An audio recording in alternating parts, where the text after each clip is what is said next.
welcome back to our channel. This is Ansh, and in today's video I'm going to bust some myths about US CMA. So stay tuned till the end. Myth number 1.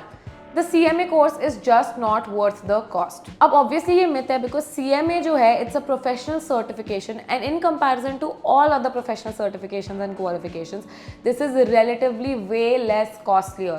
अगर आप एक student हैं IMA को जो fees पे आप करते हैं that is somewhere around 80,000 and अगर आप ट्रेनिंग कॉस्ट के साथ भी जोड़ लो तो 1 से 1.5 लाख के बीच में ये कोर्स कंप्लीट हो जाता है. एंड कोर्स कंप्लीट करने के बाद जॉब कितने की लगती है? 5 से 8 लाख रुपए की जॉब लग जाती है आपकी.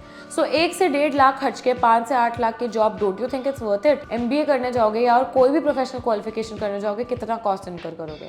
सो this is definitely a myth. The second myth is that US CMA requires you to have a job in the US. सबसे पहली बात तो the eligibility for US CMA is 12 standard.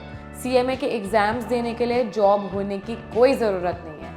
Exams 12 standard के बाद ही दे सकते हो. ऑफ कोर्स सर्टिफिकेशन के लिए आपको एक बैचलर्स डिग्री लगेगी प्लस वर्क एक्सपीरियंस भी लगेगा, but it need not be in the US.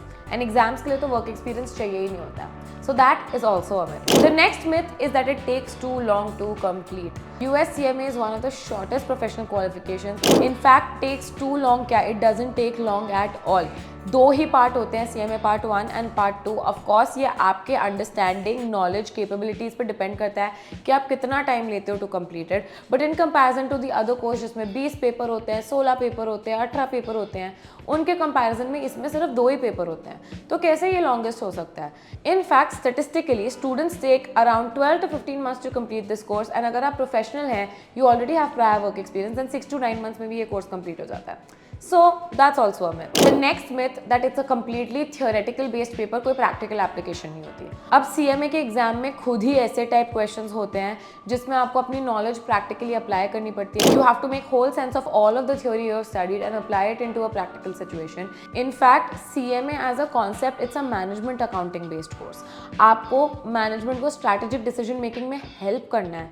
तो ये थियोरेटिकल कॉन्सेप्ट, थियोरेटिकल कोर्स कैसे हो सकता है? Of course there is a lot of practical application. So this is also definitely a myth. The next myth is that CPA is better than CMA. अब problem ये है कि CPA और CMA दोनों बहुत ही अलग एरियाज पे फोकस करते हैं. CPA एक फाइनेंशियल अकाउंटिंग बेस्ड कोर्स है, CMA एक मैनेजमेंट अकाउंटिंग बेस्ड कोर्स है. सो इन रियलिटी ये दोनों कंपेरेबल ही नहीं है. CPA करके आप audit, tax, financial reporting, more towards the accounting वाला एरिया जाते हो. CMA on the other hand करके आप कॉस्ट अकाउंटिंग, मैनेजमेंट अकाउंटिंग की तरफ जाते हो. तो एकदम ही अलग एरियाज हैं, कोई कंपैरिजन ही नहीं है. सो ये भी मिथ ही है. तो ये सारे मिथ्स होते हैं, मिसकंसेप्शंस होते हैं लोगों के दिमाग में, जिसकी वजह से वो डरते हैं CMA करने से या डिग्रेड करते हैं CMA को. But that is not the case. काफ़ी अच्छा कोर्स है ये. It is a very good opportunity for you guys to pursue a course where you get a professional certification at this cost in this time and you can have an advancement in your career. So if you have any more questions about the US CMA course, screen पे एक number flash करो होगा, उस पर WhatsApp कर सकते हो, हमें कॉल भी कर सकते हो, and our mentors and experts will help you.